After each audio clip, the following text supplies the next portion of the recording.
सुबह से ही दिल्ली का मौसम अस्त व्यस्त हो गया है। दिल्ली एनसीआर समेत देश के कई हिस्सों में सुबह से बारिश हो रही है। वेस्टर्न डिस्टर्बेंस इसका कारण बताया जा रहा है। बारिश के दौरान दिल्ली के जफरपुर कला में एक बड़ा हादसा हुआ है। हादसे में 4 लोगों की जान चली गई है। जानकारी के मुताबिक द्वारका जिले के जाफरपुर कला के पास खड़खड़ी नहर गांव में आंधी से नीम का पेड़ खेत पर बने एक ट्यूबवेल के कमरे पर गिर गया, जिसकी वजह से कमरा ही ढह गया। कमरे के मलबे में दबकर एक महिला उसके 3 बच्चों की जान चली गई है। रात तकरीबन 3 बजे दिल्ली एनसीआर में मौसम अचानक बदल गया। तूफानी हवाओं के साथ तेज बारिश हुई, बादल जमकर गरजे। करीब 80 किलोमीटर प्रति घंटे की रफ्तार से हवाएं चली। तूफानी बारिश की वजह से दिल्ली आने वाली करीब 40 फ्लाइट्स डाइवर्ट करनी पड़ी हैं। 100 से ज्यादा विमानों में इस वक्त देरी बताई जा रही है। मौसम विभाग ने यूपी, पंजाब, हरियाणा, हिमाचल प्रदेश, राजस्थान, उड़ीसा, छत्तीसगढ़, पश्चिम बंगाल, आंध्र प्रदेश के लिए तटीय इलाकों में चेतावनी जारी की है। मौसम विभाग ने दिल्ली में 2 दिन बारिश का येलो अलर्ट जारी कर दिया है।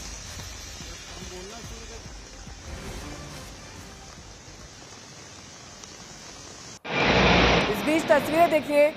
अमूमन जो बारिश आप मॉनसून सीजन में देखते हैं वो इस बार मई के दूसरे दिन दिखाई दे रही है। जखीरा अंडरपास इस वक्त पानी से लबालब भर गया है। तो अगर आप दिल्ली में आज कहीं भी निकल रहे हैं तो हो जाएं सावधान, क्योंकि आपका वास्ता ट्रैफिक जैम से होने वाला है। जगह जगह पेड़ गिर गए हैं, ट्रैफिक बाधित है। विलंब से इस वक्त कई उड़ानें चल रही हैं, ट्रेनें भी देरी से चल रही हैं और पूरी की पूरी दिल्ली एनसीआर इस वक्त चौपट दिखाई दे रही है। कहीं भी किसी भी रास्ते से गुजर जाइए, जाम में फंसना तय है, क्योंकि कहीं पे दीवार ढह गई है। मिंटो रोड की तस्वीर देखिए, मोती बाग यहाँ पर पानी भरा हुआ है। दिल्ली एयरपोर्ट की तस्वीर देखिए, यहाँ पर फ्लाईओवर पर पानी है। द्वारका अंडरपास, जखीरा अंडरपास, ये तमाम वो इलाके हैं जो पॉश भी माने जाते हैं। कई ऐसे इलाके हैं जहां पर थोड़ी सी ही बारिश में अक्सर पानी यूं ही भर जाता है। तो अगर आप दिल्ली में आज कहीं भी निकल रहे हैं, अगर दफ्तर के लिए निकल रहे हैं, तो थोड़ा समय एक्स्ट्रा लेकर निकलिएगा, क्योंकि आप जाम में फंसने वाले हैं। हिमांशु मिश्रा मेरे सहयोगी जुड़ गए हैं तमाम जानकारी के साथ। हिमांशु, बहुत सारे ऐसे रास्ते हैं आज जो बाधित हैं, जहां पर पेड़ गिरे हुए हैं, जहां पर ट्रैफिक जहां तहां रॉन्ग साइड से कहीं से भी चल रहा है। ऐसे में आज दिल्ली की तस्वीर काफी बिगड़ी हुई दिख रही है। बिल्कुल, देखिए रिकॉर्ड बारिश हुई है 3 बजे के बाद, और उसकी वजह से कई ऐसी चीजें जो देखिए, सबसे पहले तो मिंटो रोड, आईटीओ, विकास मार्ग का, ये ऐसे इलाके हैं जहां पर पानी लगना ही लगना है। चाहे आप चले जाइए पुल प्रहलादपुर का अंडरपास, उन ऐसी जगहों पर जहां पर रास्ता बंद करना पड़ता है। ये आईटीओ का जो ये सीपी का ये आप देख रही है मिंटो ब्रिज, यहाँ पर भी रास्ता बंद करना पड़ता है। हालांकि अभी चूंकि सुबह से यहाँ पर इतनी हलचल है, इसलिए इस पूरे इलाके को क्लीन कर दिया गया, नहीं तो जरा सी बारिश में पुलिस इस रास्ते को बंद कर देती है। हालांकि नीचे आप देखिए, अगर आप ठीक पुल के नीचे आएंगे तो यहाँ पर ईंट लगा करके इसको थोड़ा ऊंचा करने की भी कोशिश की गई है। वजह यह है कि यहाँ पर जब भी बारिश होती है तो चाहे आउटर सर्किल का हो पूरा पानी, या इधर दीनदयाल उपाध्याय मार्ग मिंटो रोड का, वो सारा नीचे जाकर इकट्ठा हो जाता है। तो मोटर चलाने के बावजूद भी यहाँ पानी का स्तर लगातार बढ़ता रहता है। अब ये देखना होगा कि आज प्रवेश साहिब सिंह वर्मा यहाँ पर सुबह पहुंचे हुए थे, ट्वीट भी किया है इस पूरे इलाके का निरीक्षण करने के बाद। तो देखना ये होगा कि सरकार जिस तरीके से एक्टिव नजर आ रही है, इसका जब बरसात का सीजन शुरू होगा, क्योंकि अभी बरसात का सीजन तो है नहीं, तो जब बरसात का सीजन शुरू होगा तो जो सरकार की ये लगातार कोशिशें हैं, इसका क्या कुछ असर देखने को मिलेगा।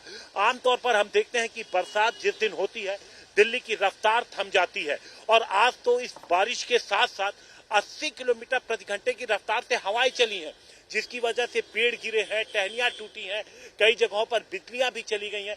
तो ऐसे इस परिस्थिति में इस बार सीन थोड़ा और ज्यादा अलग हो गया है, क्योंकि देखने में आया कि पानी के अलावा कई जगहों पर जो पेड़ गिरे या टहनियां गिरी, उन्होंने भी गाड़ियों की रफ्तार रोकी है।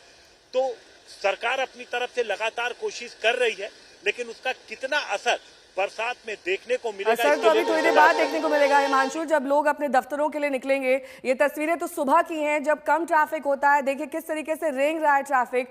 ऐसे में आज आम जनजीवन अस्त व्यस्त हो सकता है। आंधी तूफान रात के 3 बजे से ही शुरू हो गया था। लगभग 80 किलोमीटर प्रति घंटे की रफ्तार से हवाएं चली। नजफगढ़, पालम, पीतमपुरा, लोधी रोड, प्रगति मैदान, इन सभी जगहों की हम आपको तेज हवाओं की स्पीड दिखा रहे हैं। अमित भारद्वाज मेरे सहयोगी जुड़ गए हैं। अमित, कितनी उड़ानें इस वक्त देरी से चल रही हैं, कितनी उड़ानों को डाइवर्ट करना पड़ा है, और कुल मिलाकर अगर आज दिल्ली एनसीआर की तस्वीरें देखें तो काफी बदहाल दिखाई दे रहा है। बिल्कुल नया, देखिए जिस तरह से रेड अलर्ट आईएमडी ने जारी किया था उसका असर दिल्ली एनसीआर पे देखने को मिल रहा है। जगह जगह पे वाटर लॉगिंग की समस्या देखने को मिल रही है, लेकिन अलग अलग एजेंसियां भी रिस्पॉन्ड कर रही हैं। हाँ, तेज हवाओं की वजह से एक तरफ जहां दिल्ली की सड़कों पे आपको पेड़ गिरे हुए जगह जगह मिल रहे हैं, आईजीआई पे भी इसका इम्पैक्ट होने की संभावना जताई जा रही थी। हालांकि दिल्ली एयरपोर्ट और डायल ने जो एक आधिकारिक बयान जारी किया है उसमें उनका दावा है कि दिल्ली एयरपोर्ट पे फिलहाल जो ऑपरेशंस हैं वो सामान्य चल रही हैं। तेज हवाओं की वजह से कुछ उड़ानों पे इसका असर जरूर पड़ा है, लेकिन फिलहाल फाइनल रिपोर्ट का इंतजार हो रहा है। T3 पे जहां तक ऑपरेशन का सवाल है तो T3 पे पूरा ऑपरेशन स्मूथ चल रहा है और T1 के ऑपरेशंस को लेकर रिपोर्ट तैयार की जा रही है। यानी कि ये आशंका जरूर जताई जा रही थी कि जो डिपार्चर और खासतौर पे अराइवल है फ्लाइट्स की, उस पर बहुत ज्यादा असर पड़ता है इस तरह से खराब मौसम की वजह से और तेज हवाओं की वजह से भी। तो फिलहाल कुछ फ्लाइट्स के ऑपरेशंस पे असर जरूर पड़ा है, लेकिन अब से थोड़ी देर बाद एक तस्वीर स्पष्ट हो जाएगी। लेकिन T1 के ऑपरेशन के T3 की ऑपरेशन की जहां तक बात है, स्थिति सामान्य बताई जा रही है। दिल्ली एयरपोर्ट ने बयान जारी करके ये दावा किया है। ठीक है, अब बने रहिए हमारे साथ। इस बीच कई अन्य शहरों में भी जमकर बारिश हो रही है। यूपी के हापुड़ की तस्वीर आपको दिखा देते हैं। यहाँ पर बारिश का पानी बाजार में बीचों बीच जम गया है, घुटने तक पानी यहाँ दिखाई दे रहा है। अब ऐसे में आप सोचिए, जब दुकानें खुल जाएंगी, बाजार में लोग पहुंचने लगेंगे, तब क्या हाल है।